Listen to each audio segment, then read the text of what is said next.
Hi there and welcome to the Dawn Show. Good morning, Dawn Stensland-Menti here.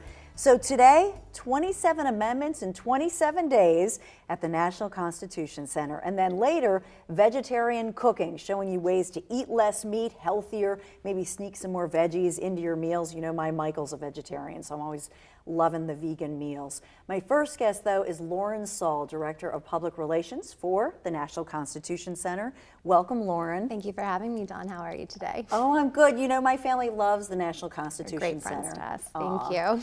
So why February? It's just that it has 28 days, so you figured it was... Sure. We thought, you know, why not? 2014 is going to be a big year for us. We are opening a new gallery in the fall. The Bill of Rights Gallery will be getting one of the original copies of the Bill of Rights that we'll display for 3 years. It's on loan from the New York Public Library. So we celebrate Constitution Day, we celebrate Bill of Rights Day, but we've never really had kind of this fun promotion where we've done what we're calling a crash course through all the constitutional amendments. And 27 days in February, it seemed like the perfect fit. And so the 28th day is... Well, we're going to be crowdsourcing the whole month. We're going to be using social media, our Facebook page, Twitter, and then also in the museum. Any visitors to the museum can tell us what they want the 28th Amendment to be. And then on February 28th, we'll host a town hall. We'll kind of go through the whole process, why there has only been 27 amendments, why it's so hard to pass an amendment through all the branches of government, and we'll reveal the audience favorites. So we're excited to hear what people think.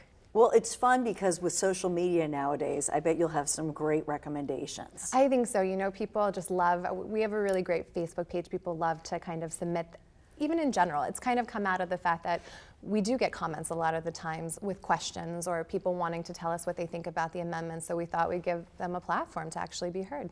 So you'll have everything from kids saying maybe meatless, more In vegan with the stuff, show, yeah. or pizza, or you know, whatever. You'll probably have some fun stuff, and then you'll have some serious. I think we will, and that's the whole kind of concept with this. We're going to be starting on February 1st with a First Amendment fair, and we're going to be inviting our cultural partners, kind of just representing freedom of expression, Phil Abundance, Metro Kids for freedom of the press, and just having a great day where kids can kind of express themselves. But we're also doing things for more of the adult, the educated audience too. We're going to be doing a program on the NSA and the Fourth Amendment, and so we're really kind of just running the gamut of audiences and really playing to everyone with this promotion. Well, and I think it's great because kids, for example, free speech. I mean, obviously we in the media, you know, and I tell my kids, you know, not all people in all countries around the world can just be on a talk show or watch the news or have the news and have free speech because they're persecuted if they go out and just talk freely. Exactly. We take it for granted. And I think a part of this too came out of the fact that either, you know, I learned this in 8th grade civics class, but I haven't really thought about it since. So I personally, even though I work for the Constitution Center, am excited for this refresher. But with kids too, you know, sometimes they're not even taught civics anymore, and that's what we want to be. We want to be a resource for parents to take their kids to kind of more than just the textbook. Come learn, you know, the museum is highly interactive, but just to be that extra resource at the end of the day. Well, and that's just it, that you make it fun. So tell me how you make it fun, because it's not that you're walking in and you're getting hit over the head with this is the First Amendment or the Second Amendment. Sure. How are you making it fun? Right. Well, it's so, I mean, interactive is the one word that always comes to mind when I'm describing the Constitution Center. You can pledge, take the oath of office. It's an interactive. There's a Supreme Court justice who's administering it to you. There's just touch. It's very loud. It's very lively, and it kind of does appeal to, I think, this generation who's growing up with that kind of culture that's very interactive, very kind of in your face. So we do try to appeal to that. February is also President's Day, and one of the things that we're doing kind of around the amendments that deal with the executive branch is we'll be doing a kids' town hall with presidents that are maybe reenactors of presidents, but we're going to be bringing Abraham Lincoln, Thomas Jefferson, Teddy Roosevelt, and John Adams together for a roundtable discussion of what it was like being a president in their day. So those are just some of the examples of what we do to kind of really just bring history to life in our museum. Well, and it's fun too, even, you know, when you think of all the presidents, and there's no woman president yet.